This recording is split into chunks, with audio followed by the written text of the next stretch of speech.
প্রিয় বন্ধুরা 3 ঘন্টা পর ফ্রিজ থেকে বের করে নিয়ে আসলাম। চিজটা একদমই পারফেক্ট ভাবে বসে গেছে। এখন কেটে আপনাদের সাথে শেয়ার করব। বিসমিল্লাহির রহমানির রহিম। আসসালামু আলাইকুম দর্শক, কেমন আছেন? আশা করি ভালো আছেন। আমিও ভালো আছি। দেশ ও দেশের বাইরের থেকে যারাই আমার এই ভিডিওটা দেখতেছেন তাদেরকে আমার রান্নাঘরে স্বাগতম। আজকে দেখাবো কিভাবে আমরা দামি চিজ ঘরেই তৈরি করতে পারবো সেই রেসিপি। খুবই সহজে এবং খুবই অল্প সময় পারফেক্ট মজারালা চিজের রেসিপি। দেখতেই পাচ্ছেন যে কতটা সুন্দর হয়েছে আমার চিজ রেসিপিটা। এভাবে করে আমার রেসিপিটা যদি আপনারা ফলো করেন তাহলে নিজেরাই বাসার ভিতরে এই চিজটা তৈরি করে নিতে পারবেন এবং খুবই পারফেক্টভাবে আপনাদের চিজটা হয়ে যাবে যদি আমার রেসিপিটা ফলো করেন। দেখতেই পাচ্ছেন ভিতরে কোনো বাবলস নাই, পনিরের মতো কোনো অংশ নাই। খুবই সুন্দর হয়েছে কিন্তু আমার চিজটা একদমই পারফেক্ট হয়েছে। এত দাম দিয়ে আমরা বাজার থেকে না কিনে যদি এভাবে বাসায় দুধ দিয়ে চিজটা তৈরি করে নিতে পারি, আমরা তো সবসময় বাচ্চাদের জন্য বা নিজেদের জন্য কম বেশি সবসময় কিন্তু আমাদের দুধ দরকার হয় প্রোটিনের জন্য। সেই ক্ষেত্রে কিন্তু আমরা দুধ একটু একটু করে জমিয়ে কিন্তু এভাবে করে চিজটা তৈরি করে নিতে পারি। আমার রেসিপি যদি ভালো লেগে থাকে লাইক কমেন্ট শেয়ার করবেন, সাবস্ক্রাইব করে দিয়ে আমার পাশে থাকবেন। যে সমস্ত বন্ধুরা ফেসবুক থেকে দেখতেছেন তারা ফলো দিয়ে রাখবেন। এখন পর্যন্ত যে সমস্ত বন্ধুরা একটা লাইক দিয়ে ভিডিওটা দেখা শুরু করেনি প্লিজ একটা লাইক দিয়ে দেবেন। আমি একটু গ্রেট করে নিয়েছি একদমই কম অফ ক্যামেরায়। দেখতেই পাচ্ছেন যে কতটা সুন্দর হয়েছে আমার চিজের রেসিপিটা।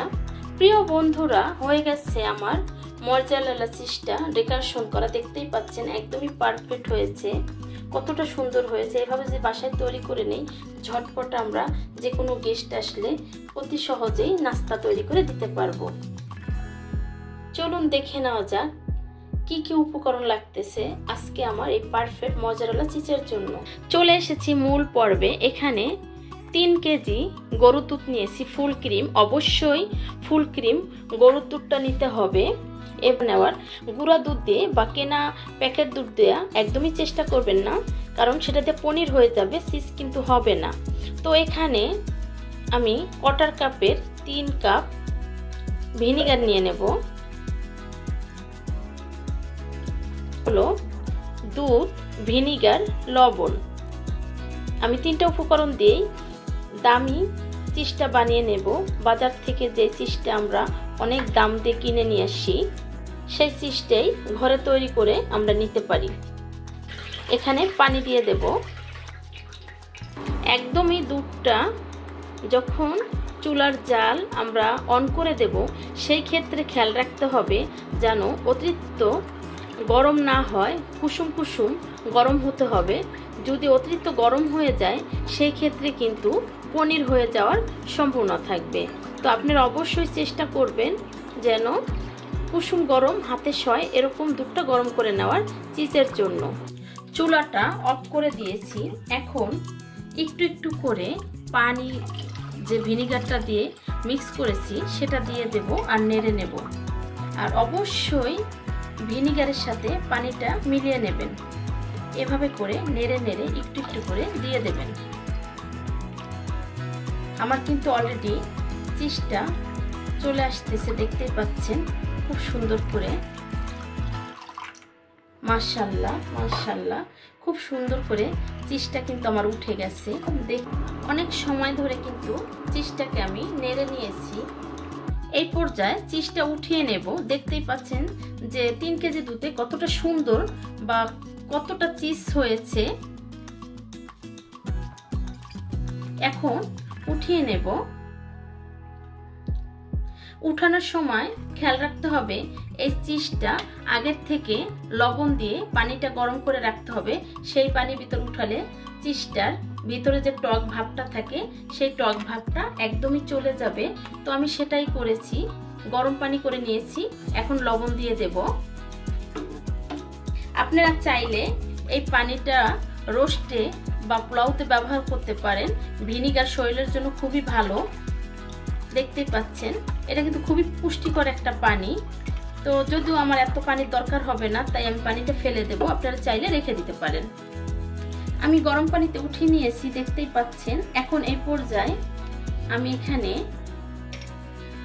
1 চা চামচের থেকে বেশি লবণ দিয়ে দেব।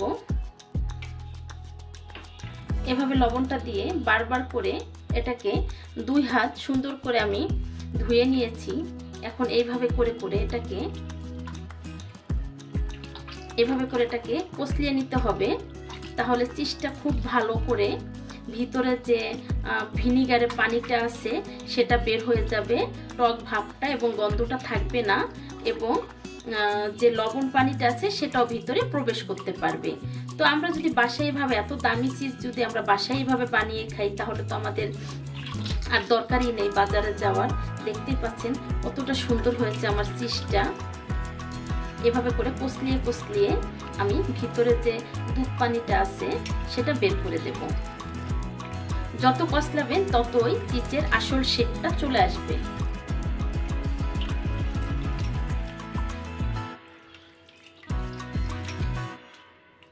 এখন পানিটা চেঞ্জ করে নেব। এখানে আবার নতুন করে পানি দিয়ে বসিয়ে দিয়েছি, আর এখানে যতই পানি দেওয়া হবে ততই কিন্তু এটা আরো হবে, মানে সাদা পানিটা বের হয়ে যাবে, কাজে এটা কোনো সমস্যা নাই।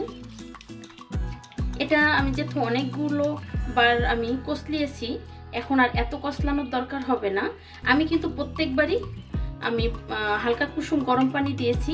অনেকে চাইলে ঠান্ডা পানিটাও ব্যবহার করতে পারেন, অনেকেই বরফের পানিটা ব্যবহার করে।